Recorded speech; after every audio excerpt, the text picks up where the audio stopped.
welcome to Blue Marble Photography. My name is Mark Wade, and welcome. Okay, so where are we now? Well, in my last video, I walked through a dreamscape that I built, but I included multiple exposures. And I want you to really think about multiple exposures if you're looking for some artistic walk. Now, there's a lot of things to do. Now, you can stack photographs together in your computer, and I guess technically those are quote-unquote multiple exposures that you're putting together. But it isn't a multiple exposure single frame photograph that you made like old school film guys. Okay, I just wanted to get that clear because with today's AI, technique is maybe being thrown in the trash can. But for me, it's important to know if I've made something in my camera, and I usually will just say, you know, this was a single frame photograph with multiple exposures in camera. Sometimes I'll make multiple exposures outside in my editing, and I will usually, you know, explain that it's some kind of manipulation or whatever. Like this piece back here, it was you know, it was a photograph to start with. Then I added a texture layer.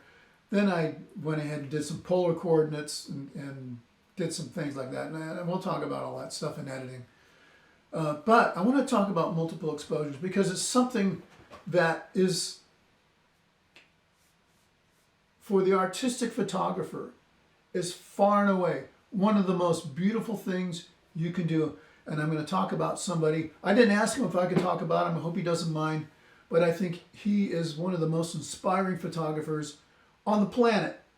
And because he thought about this long before digital came out and made it simple.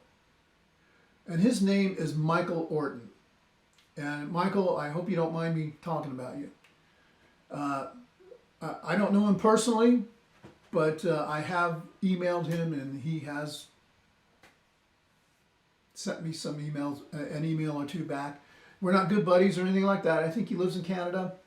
I'm sure he does, or at least he did the last time I checked. But back in the day of film, Michael Orton would make a slide of a photograph all in detail, and I hope I'm explaining this correctly. Then he would make an out of focus shot of the same photograph, right, of the same scene. He would just defocus everything. Then he would take the two slides and stack them and process them that way and get them printed that way. Michael, I hope I'm correct if you're watching this, which there's no reason for you to, but if you are, I apologize if I'm getting it wrong or oversimplifying it. I just want to say, this is film days, people. Not that easy.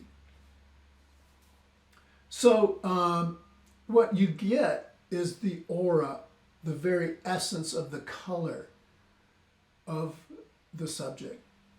And it just is amazing to see. I'm telling you, it's amazing. You can do this. Now, I'll say this. I think Photoshop, I don't know if they still have that, there's actually what they call the Orton effect, and it's based on his work. Good for you, Michael. I think that's awesome. I don't use Photoshop for whatever reason, doesn't matter. I just don't use it. But I just want to say this. Back in the day when I was taking workshops, we would post our photographs through our journey. And one day, my mentor posted a photograph of some flowers down below, and there was a schoolhouse up above on this hill. And the flowers were very much in focus. But then there was this little aura around it, and I couldn't understand how he did that. How did he do that? And he started posting more and more of them. He was doing the Orton effect. Now, I don't know if he knew of Michael Orton or not, whatever, or if he just figured it out himself. The point is, it's beautiful. It's amazing. It has nothing to do with detail. It has everything to do with detail, but it also has to do with the spiritual part of that element, whether it's a flower or a building or a person or whatever. Now, with people, it may not work that well, but I couldn't figure it out. But then I started thinking about it. Because he doesn't edit his photographs. He shoots everything in JPEG, or he used to. So I started thinking he had to stack this or do something somehow. And then about a week or two later, he started talking about multiple exposures. He was just talking about them. He isn't saying that's just how I'm making them. And I thought, that's how he's making them. And I was lucky enough. I had the Nikon D200, and it does multiple exposures. And I started doing this effect, and I loved it. I loved the idea of being able to put one photograph on your frame and then point it somewhere else, maybe altogether, and put that element in there. Now I just want to say this. I don't know that all cameras can do. I don't check. I don't care.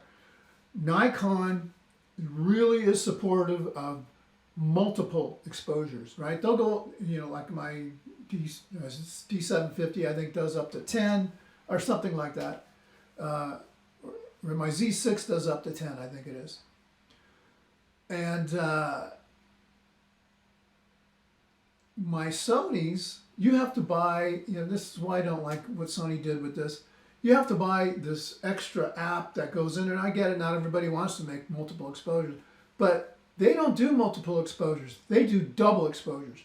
You get 2 frames and that's it. Now, think about what you can do if you're using 10 frames.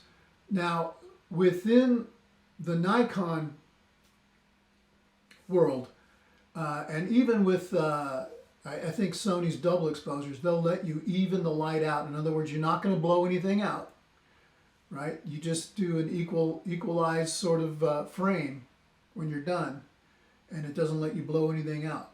That's amazing. That's wonderful. And I have made frames up to 10 frames. Now, okay, remember now we've talked about managing light and understanding how light works. Now in the next video, I'm going to explain to you how to make some static shots with multiple exposures and put the sun wherever you want. Make sunlight work for you to make some dream shots. Now, this isn't easy, and there are so many ways to make mistakes. But that's okay. You make your mistake, you learn from it, you move on, you figure out what to try next. So in this next video, we're going to make a dreamscape where you control where the sun goes. The light from the sun as a light source, a limited light source. What are you talking about? Is that even possible? Yes, this is the power of the camera. The power to make the sun do what you want it to do. If you don't find that amazing, all right, that's fine. But I'm telling you, it's amazing, and there's nothing to it.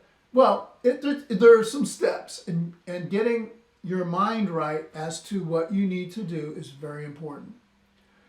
And I just want to encourage you to keep moving forward, becoming that avid photographer.